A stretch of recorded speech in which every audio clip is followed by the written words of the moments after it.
Coloca ela no banco aí, coloca a tua mão no peito, aleluia, em sinal de humildade, e diz assim: Senhor Jesus, Senhor Jesus, com vontade, Senhor Jesus, nesta noite, fala comigo, em teu nome.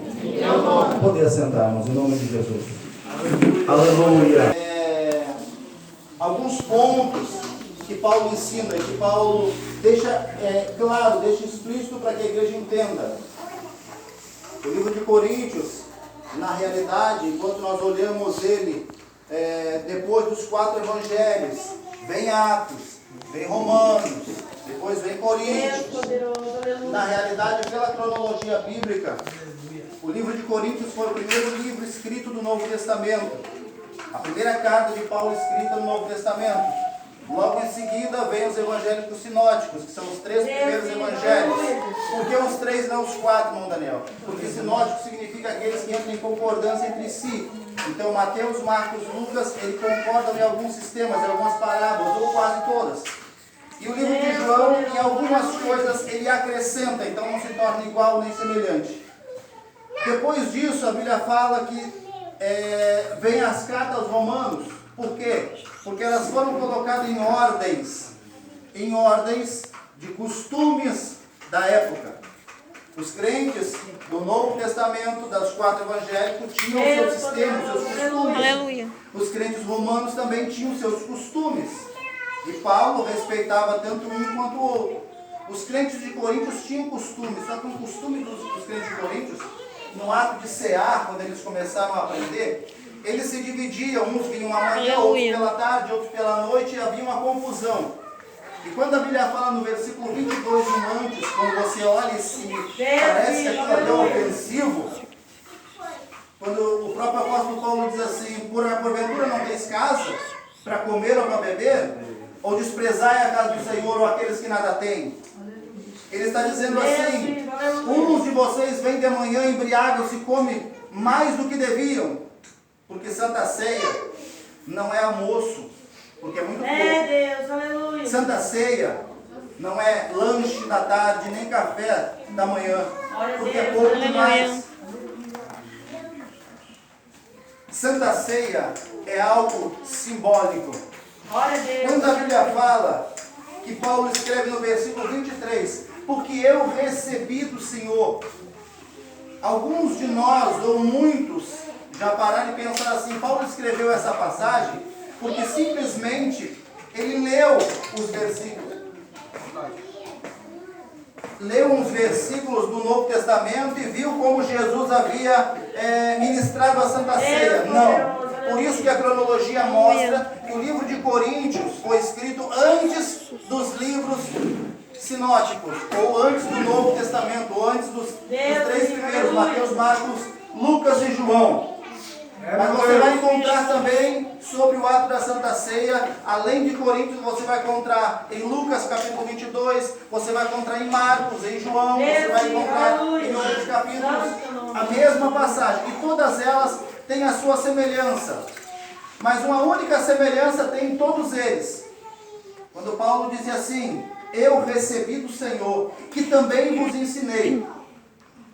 Ele quis dizer: eu não aprendi de homem. Eu não aprendi lendo o que os outros escreveram. Eu aprendi direto com o Senhor. Aleluia. Eu aprendi direto com Deus. Aquilo que eu estou falando. Ele disse: o Senhor Jesus, na noite que foi traído, ele tomou o pão. E tendo dado graça. A Bíblia diz que ele, além de saber que ia ser sacrificado, além disso, ele sabia que ali naquele meio, no meio deles, haviam vários tipos de cristãos. Tantos uns que seguiam ele pela comida que ele servia, outros pelos benefícios que ele trazia a eles, as curas, os milagres, as transformações. E assim como no nosso meio também acontece isso. Muitos poucos são aqueles que respeitam o ato de cear diante de Deus. Porque simplesmente vêm através daquilo que querem de Jesus. E não do que Jesus representa. Ato de Santa Ceia, muitos podem pensar assim: mas Irmão, todo mundo pode tomar a ceia. A Bíblia não diz quem difere da Santa Ceia ou quem não difere da Santa Ceia, ou quem pode participar ou quem não pode participar. Você não vai encontrar nenhum escrito disso. Só pode tomar a Santa Ceia quem é assim o assado. Não. Havia um costume entre os judeus e entre nós cristãos ocidentais. Houve essa lei, essa normativa, há uma norma, uma regra, há uma discriminação eclesiástica para que isso aconteça com ordem e com decência. Foi quando Paulo disse isso aos Coríntios. Ele disse mais no final, esperai uns pelos outros. Para quê? Para que tenha ordem e decência. Quando uma pessoa aceitava o Evangelho, ela cria que Jesus era Salvador da sua vida, então automaticamente por ela receber o perdão de Deus e ser transformada a sua vida e reconhecer o seu pecado, essa pessoa por reconhecimento ou por auto-reconhecimento, então não lhe impedia de ser batizada nas águas. Então por isso só era reconhecido um seguidor de Jesus, ou um apóstolo, ou um discípulo de Jesus, quem era batizada. Aí então vem o limite. Quem era batizada, ou batizado, seria participante do corpo e do sangue de Cristo. Por quê? Porque só participa do corpo e do sangue de Cristo aquele que reconhece Ele como Senhor. E se reconhece como Senhor, então reconhece seus pecados. Então tinha automaticamente ser batizado. Por isso há essa norma na igreja. Se não for batizado, não participa da Santa Ceia. Por quê? Porque não foi batizado, ele não reconheceu o seu pecado. Mas batismo salva, pastor Daniel? Não. É um ato de reconhecimento. Muitos podem pensar hoje, mas pastor Daniel, eu não sou batizado ainda. E se Jesus vem agora, eu fico? Não, você vai. É ato de reconhecimento. Você reconhece que Jesus é Salvador da tua vida. O teu coração está voltado para Ele. O Espírito Santo já apossou-se de ti. Tu é uma nova criatura. Aleluia. Então automaticamente você está esperando o acto. A irmã ali vai se batizar somente sábado. Se Jesus vir na sexta, ela vai. Aleluia. E muitos de nós estão aqui. Tem pessoas que já foram batizados nas águas ou não são casados no papel. Aí o que acontece? Ficam apreensivos. Pastor, eu não vou subir para o céu, Jesus vem. Tomara que ele espere mais um pouquinho para me poder subir. Não, você sobe, meu querido. Aleluia. Salvação. A Bíblia diz que nós estamos diante de uma tão grande salvação. Aleluia. Tão grande significa algo que não tem medida. Não é medida, não tem profundidade, não tem altura, não tem medida alguma. Nada impede de você ser salvo, somente você. É Deus. Aleluia. É a tua decisão de mudar, de ser uma nova criatura, de reconhecer Jesus Cristo como o Senhor da tua vida. Deus, filho. Aleluia.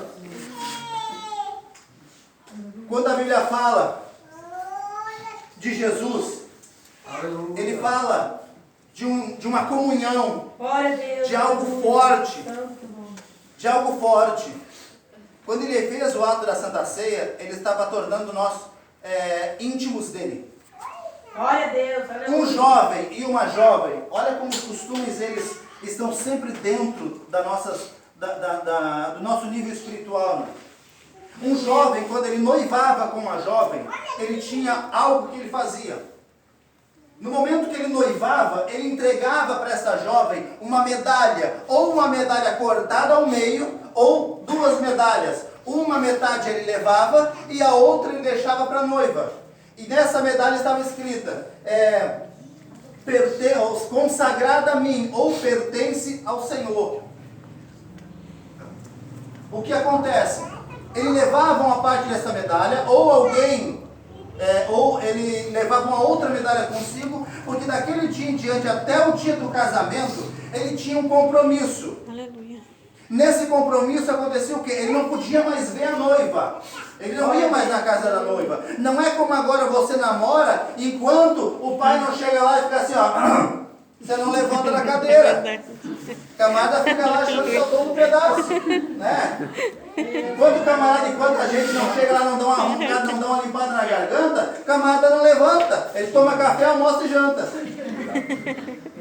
Irmão. E se puder, ainda pede um cantinho pra posar. Ah, ungiu a mão, né? Mas naquela época não tinha isso. O jovem ia para a sua cidade, para a sua casa, e não tinha mais contato com a noiva. Aí ele elegia um rapaz ou uma pessoa, e esse era chamado amigo do noivo, que pegava essa parte que nós vamos gostar. Elas vão chegar e dizer assim: ora vem, Senhor Jesus. Quando o amigo do noivo, nesse dia, ele era separado para levar notícias do noivo para a noiva e da noiva para o noivo, ele saía e ia até a casa da noiva. Chegando lá, ele não podia chegar de mãos abanando. Toda vez que o amigo do noivo era chamado para levar um presente para a noiva, ou para visitar a noiva, para saber a notícia dela, ele tinha que levar um presente. Irmão, só lamento, não era bombom, não era flor, não era rosa, não era vestido, não. Era joias, eram pedras preciosas, Glória a Deus. algo de valor e que o fogo não queimava, algo que não deteriorava, significa a firmeza do compromisso dele. Então, cada vez que ele entregava uma joia para a noiva, ele estava adornando a ela e mostrando para ela a verdadeira intenção de compromisso com ele, com ela. E aí essa jovem, ela fazia um grande banquete para o amigo do noivo? Não. Ele fazia um grande banquete para quê? Para mostrar os seus dotes culinários. Mostrar os seus dotes, para ver se era uma boa dona de casa, se sabia fazer um bom cordeiro, se sabia fazer um feijão bem caprichado, se sabia lavar uma roupa. Hoje está fácil, né, irmão? Bota na máquina lá e deixa lá. Só que daí, o amigo do noivo levava notícias desse banquete para o noivo. E o noivo tinha a obrigação de mandar joias, presentes para a noiva. Aí entra o detalhe. Deus poderoso, aleluia, Jesus. Irmã, você tem que dizer Aleluia. assim, Glória a Senhor, que os dias outroras voltem. Né? Porque hoje em dia está difícil receber um presente, ou dar um presente, muito menos, ainda mais joia preciosa, né?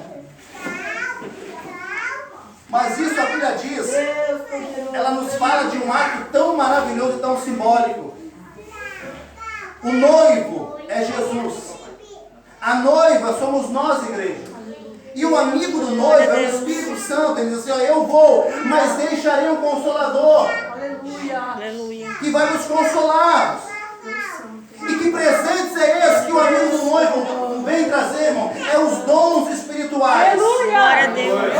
Para quê? Para edificação da igreja. Porque detalhe, o noivo, se a noiva, olha bem, irmão, se a noiva chegasse no dia do casamento e ela não tivesse adornada com joias, bonita, bem apresentável, a culpa não era da noiva, a culpa era do noivo que não mandou presente suficiente para ela ser adornada. Desculpa o que eu vou falar, mas se você acha que a tua esposa está feia, a culpa é tua. Aleluia. Se você acha que o teu esposo está mal vestido, a culpa é tua. Às vezes o problema está na nossa casa. Está aqui dentro. Aleluia. E nós não vemos. Achamos que o terreno do vizinho é muito melhor que o nosso. Mas vamos cuidar do nosso e adornar ele para você ver como é que ele fica. Aleluia. Cuida do que Deus te deu. Zela pelo que Deus te deu. E tu vai ver que na hora que você precisar, aquilo que Deus te deu vai estar do teu lado. Aleluia. O amigo do noivo vem, traz o que de mais precioso, os dons espirituais. Isso que você usa na igreja. Esses dons maravilhosos que Deus te usa. Pregação, dom do amor, dom de revelação, dom de ensino, dom da ciência e tantos outros dons. Aleluia. Para quê? Para que a igreja esteja adornada. Aí quando o Espírito Santo vem e adorna a igreja, traz o presente do noivo para a igreja, que é a tua salvação, a mudança da tua vida, a tua transformação. Tudo aquilo que você era no passado, você não é mais agora, porque Deus mudou a tua vida. O Espírito Santo trouxe esses presentes para te adornar e te deixar bonita. Para quê? Para o grande dia do casamento, a grande festa das bodas. Depois desse dia, o que a noiva tem que fazer? O que nós como igreja temos que fazer? uma festa, Glória a Deus. um grande banquete. Que banquete é esse? Toda a primeira quarta do mês da Santa Ceia. Glória a Deus. Glória a Deus. E nesse banquete nós vamos mostrar os nossos dotes para o noivo. Meu Deus. Nós vamos mostrar a nossa qualidade, ou a nossa comunhão com o noivo. Aleluia. O que ele tem te entregado nesses últimos 30 dias, que faz você vir aqui hoje e oferecer a tua melhor oferta para Deus. Meu Deus. Não estou falando de dinheiro, não. A tua melhor oferta de louvor, de adoração, Aleluia. de entrega. Primeiro, a Santa Ceia, irmão, lá no passado, ela era um ato de memorial. Quando a Bíblia fala, fazei isto em memória de mim, ele não está falando de alguém que estava morto, não, que está morto. Quando nós falamos de alguém morto, ela fala assim, ó, em memória. É em memória daquele que já morreu. Mas quando fala em memória, é de alguém que ainda está presente, que nós devemos honrar por algo grandioso que ele fez. Então ele disse, fazei isto em memória de mim. Se Jesus Glória a tivesse Deus. morto, simplesmente ele dizia, em memória de mim. Não, Jesus sabe o que falar. Aleluia. Aleluia. Aleluia. Reconhecer, dar graças pelo que ele fez. Toda vez no passado, quando se algo acontecia, havia 7 festas em Jerusalém, não vamos entrar nesse detalhe, mas havia 7 festas. 3 delas eram as principais dos judeus. Páscoa, festa dos pães asmos, né, e a festa dos tabernáculos. Todas essas 3 os judeus tinham que participar, não podiam faltar. Aleluia. Nós temos uma festa a respeitar. É a Santa Ceia. Aleluia. E Glória todo que a se Deus. diz judeu, ele não pode faltar. É, meu Deus. Mas nós colocamos às vezes desculpas. Colocamos alguns empecilhos. É, meu Deus. Não vou tomar a Santa Ceia hoje, pastor, porque eu discuti com a minha esposa. E é isso que o diabo quer.